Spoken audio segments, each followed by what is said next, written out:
Hello all. Today, as part of the Economic Current Affairs revision through MCQ series, we shall see this ninth topic that is related to the GSAP or the Government Security Acquisition Program. So here we have stated some statements here and we have to identify which are the likely possibilities here. The first statement, indirectly financing the government's borrowing through GSAP. Is it one of the aim? Of course it is. Second, put money in the financial system. Yes. It is also going to put more money into the financial system when the government procures or acquires government securities. It is part of the LAF facilities, that is the repo rate or the reverse repo rate. Is it right? No, it is not part of the liquidity adjustment facility. It is part of the open market operation. It is similar on the lines of open market operations. So 3 is incorrect. The interest rates of the government securities will increase following this GSAP. Is it right? No, this is also incorrect. I'll give a detailed explanation after we look at the answer. Fifth statement, state government securities are not part of the government security acquisition program. This is also incorrect. So 1 and 2 alone will be correct. That is option 1 and 2. That is option A. So a little bit more about this government security acquisition program. We do know that following the year of 2020, due to the COVID situation and because the market had to be stimulated in the form of an easy monetary policy had to be followed, and due to which the RBI was sticking to its accommodative policy, accommodative stand all throughout. And due to a prolonged time of no change in the repo markets and also due to continuous pumping of money into the system, there were some issues regarding to the government securities. So whenever you see government securities, there are two types of security: the security that are issued now and the security that are existing. For example, let us talk about a security that was issued in the year 2015 whose maturity is up to 2030. It could be a 15-year period. So in the year 2015, the interest rate would have been around, let's say, 9%. Now, if you see the government security that is being issued, it will be around 5.6, 5.7. Why? The reason why it is low is because the market situation is like that.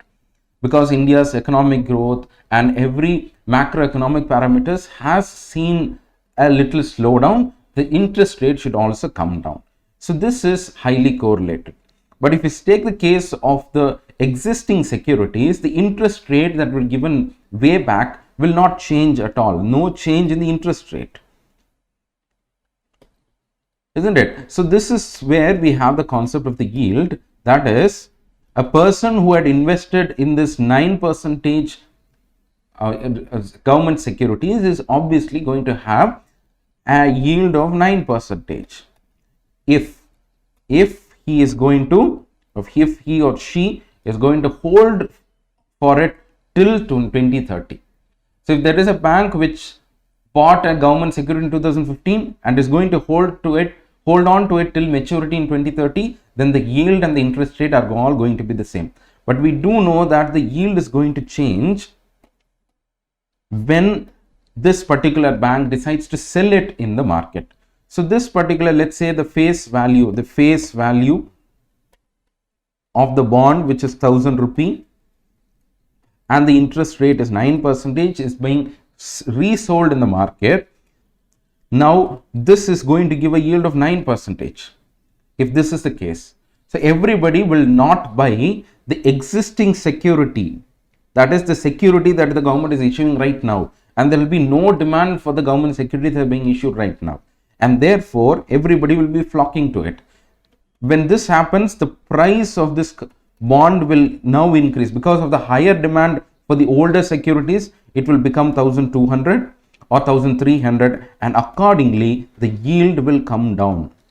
So that is why we always have the correlation that price of a bond price is always inversely proportional to the bond yield. So here we saw that the price of a bond increasing from 1000 to 1200 has reduced the yield from 9% to 7%. It is not mathematically accurate, just for an example. So this is the case. So this should happen. This is the way of normalizing the bond curve. So a security which was issued way back in 2010 will have a higher interest rate. Now it will have, the securities that are issued now will have a lower interest rate. So the yield should change. For example, right now, if you are buying a government security, the interest rate is 5.6. So if you hold on to it, you are going to get a yield of 5.6. Likewise, the yield of the older markets or the older government securities should also align with the present scenario. That is, the market will allow it to change based on how much demand or supply of the older securities are. Sometimes, due to prolonged activity or no change in the accommodative stand, or due to no change in the repo rate, sometimes the demand for the older ones or the demand for the new or the existing or the recent securities could be having a mismatch. So how do we bring them together? So this is by creating demand. So let's just assume that the demand for a government security has fallen. An older government security has come down.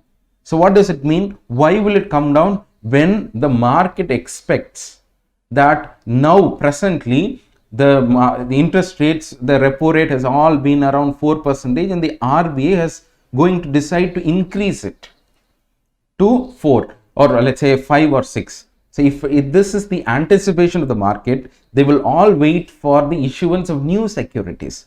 And the government also is compelled to issue more securities at a higher rate because that is the expectation of the market. And there will be no one who is willing to buy the oldest government securities.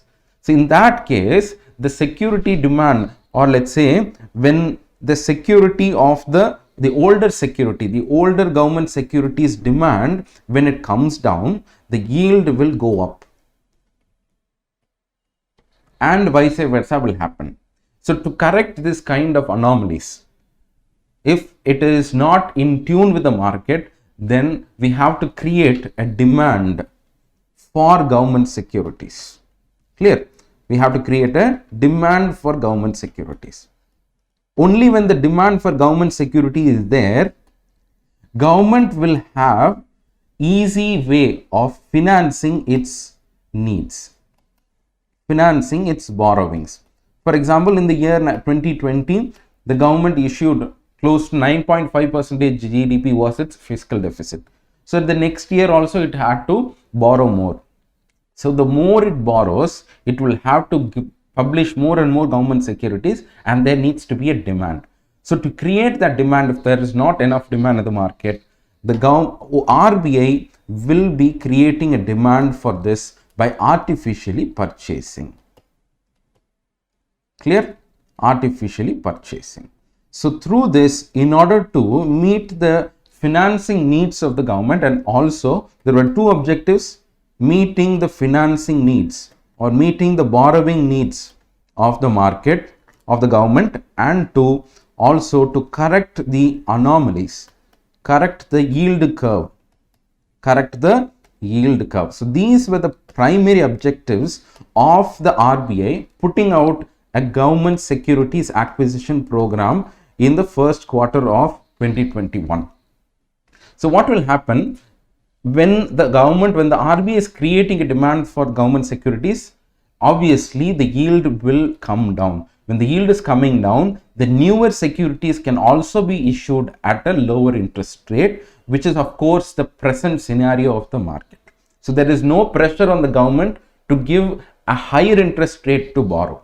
Clear? So this is one goal, and the second is about the yield curve. So these are the primary motives of the government securities acquisition program. So by purchasing this, there is also another objective that we are able to meet, that is put more money into the financial system. So government securities acquisition program was similar on the lines of an open market operation. Just as open market operation means the interest rates will be variable. So it is not like repo rate or reverse repo rate, that it will not be coming under the liquidity adjustment facility, but it is a separate open market operation. Understand, this is a separate open market operation, which means that RBI will of course be conducting its own open market operations apart from the GSAP. So in two phases the RBI conducted GSAP. So GSAP 1 and GSAP 2, around close to 3 lakh crores, I guess, I don't know the exact number. So it was around to 2 lakh crores, around 2 lakh crores of government securities were purchased under this GSAP and GSAP 2. Last year, when the situation was enough, when there was too much of surplus in the liquidity and there was no need for the markets or for the entities or the financial intermediaries to have more liquidity, the RBI stopped this GSAP. So in the month of November, October last year, it stopped the GSAP, and if the time is up or if there is any kind of situation which expedites such a need, then obviously it is going to bring out another GSAP. So as of now, we have discontinued GSAP and only open market operations is in place. So this is what we have seen in this particular question. So indirectly financing will be there, putting more money in the financial system, and as we discussed, the interest rate of the G6 will not increase but rather decrease. So this is one of the primary goals. And state government securities were also sold as part of the GSAP, both in 1.0 and 2.0. Clear? So this is about this particular question. Read a little bit more through various articles. So that's all for today. We'll see in the next topic.